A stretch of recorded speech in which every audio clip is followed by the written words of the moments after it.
AP BJP అధ్యక్షురాలు దగ్గుబాటి పురంధేశ్వరి గారు AP ఎన్నికల సంఘానికి పోలీసుల మీద చాలా స్ట్రాంగ్ లెటర్ రాశారండి. నేను యాక్చువల్గా ఇవాళ ఉదయం ఆ లెటర్ గురించి కొంత మాట్లాడాను, కానీ ఆ లెటర్ కాపీ ఇప్పుడు నా దగ్గర ఉన్నది. ఈ లెటర్ చాలా పవర్ఫుల్గా రాశారు యాక్చువల్గా. ఎందుకంటే ఇందులో రాష్ట్రంలో ఉన్నటువంటి 22 మంది పోలీసు అధికారులు ఎంత అరాచకంగా ప్రవర్తిస్తున్నారు, వాళ్ళు చేసిన అరాచకాలు ఏమిటి, వాళ్ళని ఎందుకు అక్కడి నుంచి తక్షణమే బదిలీ చేయాలి అని చెప్పి వివరాలతో సహా రాశారండి. ఈ వివరాలతో కూడినటువంటి లెటర్ మొత్తం నా దగ్గర ఉన్నది. 8 పేజీల లెటర్ అండి ఇది. ఈ లెటర్లో ఆవిడ మెన్షన్ చేసినటువంటి 22 మంది ఆఫీసర్లలో 6 ఐపీఎస్ ఆఫీసర్లను ఇప్పటికే ఎన్నికల సంఘం బదిలీ చేసింది. ఆ బదిలీ చేయడంలో ఖచ్చితంగా పురంధేశ్వరి గారి లేఖ కూడా ఒక కారణమై ఉంటుంది. ఎందుకంటే ఆవిడ రాసింది మార్చి 26వ తేదీన, ఈ అధికారుల్ని ట్రాన్స్ఫర్ చేసింది మొన్నే, కాబట్టి దాని యొక్క ప్రభావం ఖచ్చితంగా ఉంటుంది. కానీ ఇందులో ఉన్న విశేషాలు ఏంటంటే ఆ 6 కాకుండా మిగతా వాళ్ళందరి మీద కూడా ఆవిడ ఆధారాలతో సహా ఆరోపణలు చేశారండి. అంటే స్పెసిఫిక్గా ఇచ్చారు ఆరోపణ ఏమిటి అనేది కూడా. ఇందులో ముఖ్యమైనది చెప్పుకోదగ్గది ఏంటంటే, ప్రస్తుతం ఏపీ పోలీసు వ్యవస్థలో టాప్లో ఉన్నటువంటి 2 అధికారులు, హెచ్ఓపిఎఫ్ అంటారు, హెడ్ ఆఫ్ పోలీస్ ఫోర్స్ అని, అంటే డీజీపీ, ఆయన రాజేంద్రనాథ్ రెడ్డి గారు. మరొకరు డీజీ ఇంటెలిజెన్స్గా ఉన్నటువంటి పి సీతారామాంజనేయులు గారు. సీతారామాంజనేయులు గారు జగన్మోహన్ రెడ్డి గారికి కావాల్సినవన్నీ కూడా ఇంటెలిజెన్స్ రూపేణా చేస్తున్నారు. చాలామందిని బెదిరించడంలో, భయపెట్టడంలో, వెనక నుంచి అనేక చట్ట వ్యతిరేక కార్యకలాపాలు చేయడంలో ఆయన పాత్ర చాలా ఉంది అనే విమర్శలు ఉన్నాయి. వీళ్ళిద్దరితో మొదలైందండి ఈ లిస్టు. రాజేంద్రనాథ్ రెడ్డి గారి మీద ఏం రాశారో తెలుసా? ఈ రిమార్క్స్లో వీరు పురంధేశ్వరి గారు, ఆయన 22 ఫిబ్రవరి నుంచి ఇన్ఛార్జ్ డీజీపీగా ఉన్నారు. యాక్చువల్గా డీజీపీని నియామకం చేయాల్సి ఉంది, కానీ ఆ నియామకానికి సంబంధించినటువంటి లిస్టుని ఇంతవరకు రాష్ట్ర ప్రభుత్వం కేంద్రానికి, అంటే యూపీఎస్సీకి పంపించలేదు అనేది ఒకటి కాగా, రెండవది ఈయన సీక్రెట్ రిజర్వ్ ఫండ్ అని ఒకటి ఉంటుందండి, 7.5 కోట్ల రూపాయలు దానిని డీజీపీగా ఉన్నటువంటి రాజేంద్రనాథ్ రెడ్డి గారు మాయం చేశారు అని చెప్పి ఆరోపించారు ఇందులో. దాంతోపాటు డీజీపీ ఆఫీస్లో ఉండేటువంటి అన్ని ఫైల్స్ని కూడా ఆయన డిస్ట్రాయ్ చేశారు. కాబట్టి ఎటువంటి ఆధారాలు కూడా లేకుండా చేశారు. ఆయన ఇప్పుడు ఎప్పుడైనా నా ట్రాన్స్ఫర్ కావచ్చు అని చెప్పి దానికి రెడీగా ఉన్నాడు, అక్కడ ఉన్నటువంటి అన్ని ఆధారాలని నాశనం చేసి అని ఆరోపించారు. నెక్స్ట్ సీతారామాంజనేయులు గారి గురించి కూడా చాలా రాశారు. అదేమిటంటే, ఈ మధ్య పిఎం గారి మీటింగ్ చిలకూరుపేటలో జరిగినప్పుడు రెడ్డి పోలీస్ అధికారులు మాత్రమే అక్కడ పోస్ట్ చేసే విధంగా ఈయనే వెనకుని చేశాడు అని చెప్పి చాలా స్పష్టంగా రాశారండి. అంతేకాదు అపోజిషన్ పార్టీ క్యాడర్ ఎవరో కూడా ఎక్కువ మంది ఈ సభకి హాజరు కాకుండా, అంటే ప్రధానమంత్రి గారి సభకి హాజరు కాకుండా చాలా చెక్ పోస్టులు, చెక్ పాయింట్లు పెట్టి వాళ్ళని ఆపేశారు అని ఆరోపించారు. అలాగే ఈ ఎన్నికలు, సర్వేలు ఇట్లాంటివన్నీ చట్టవిరుద్ధంగా, చట్ట వ్యతిరేకంగా, నియమ నిబంధనలకు విరుద్ధంగా నిర్వహించడం కోసం అని చెప్పి ఈ సీతారామాంజనేయులు గారికి 40 కోట్ల ఫండ్ని ఇచ్చారు. ఎవరు ఇస్తారు? వైసీపీ వారు ఇచ్చారు అని చెప్పి కూడా పురంధేశ్వరి గారు ఇందులో ఆరోపించారు. చాలామంది అపోజిషన్ లీడర్స్ని అరెస్ట్ చేయడంలో ఈ సీతారామాంజనేయులు గారి పాత్ర ఉన్నది అని చెప్పారు. ఆయన చాలా రూత్లెస్, మెర్సిలెస్గా ఉంటాడు. ఆయన ఎస్పీలను కూడా టెర్రరైజ్ చేస్తాడు, భయోత్పాతం క్రియేట్ చేస్తాడు, వాళ్ళల్లో చేసి తనకు కావాల్సినట్టుగా పనిచేయించుకుంటాడు.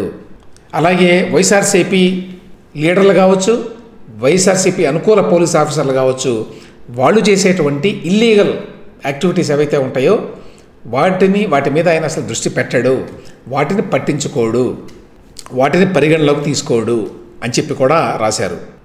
ఈయన 3 ఏళ్లుగా ఇప్పుడు డీజీ ఇంటెలిజెన్స్గా ఉన్నారు. ఆయన ఎనార్మస్ క్లౌట్, ఆయన యొక్క ప్రభావం చాలా ఎక్కువ ఉన్నది ఇప్పుడు. ఎందుకంటే ఆ పొజిషన్లో ఆయన 3 ఏళ్లుగా ఉన్నాడు. ఆయన ఎస్పీలని అలాగే ఇతర సీనియర్ అధికారులని భయపెడుతున్నాడు, అక్రమ కార్యకలాపాలు చేయాలి ఈ ఎన్నికల్లో అని చెప్పి సీతారామాంజనేయులు గారి గురించి పురంధేశ్వరి గారు ఇవన్నీ రాశారండి. ఇక నెక్స్ట్ వ్యక్తి పివి సునీల్ కుమార్ గారు.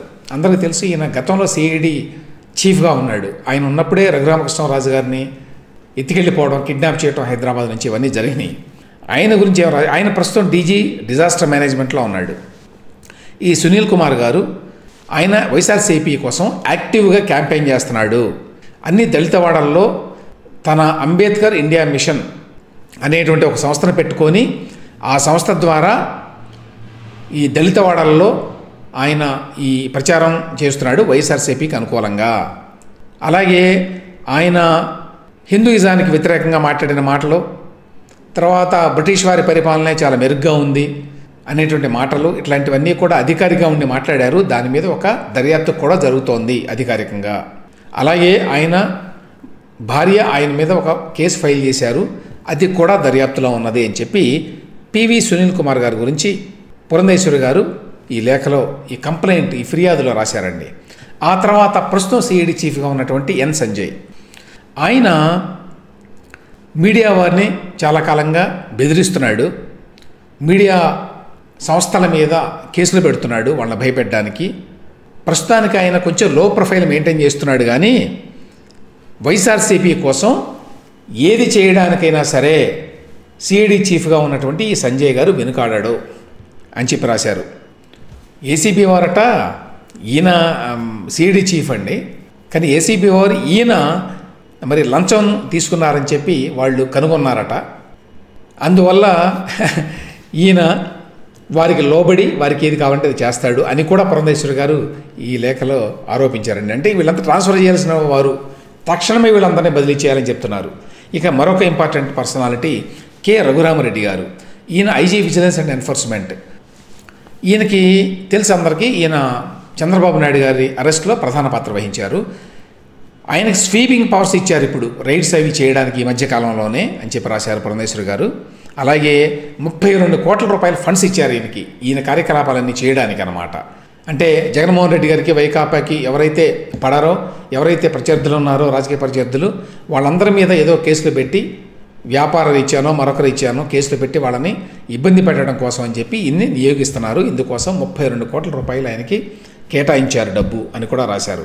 ఆయన ప్రస్తుతం ప్రశాంత్ రెడ్డి ఐపీఎస్ అనే ఆయనతోటి ఆ కోఆర్డినేషన్ చేసుకుంటూ ఇంటెలిజెన్స్ సెల్ ఏదో ఉందట, అక్కడ పోస్ట్ చేశారట ప్రశాంత్ రెడ్డి గారిని.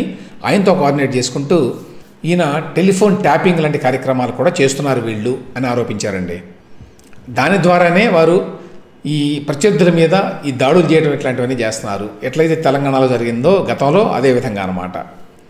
ఇక వారితో పాటు మిగతా వాళ్ళందరి మీద కూడా డీటెయిల్గా రాశారండి. Kranthi Rana Tata, CP commissioner of police Vijayawada, Palraj IG Guntur range, ఈయన కూడా ట్రాన్స్ఫర్ చేసేసారు ఆల్రెడీ.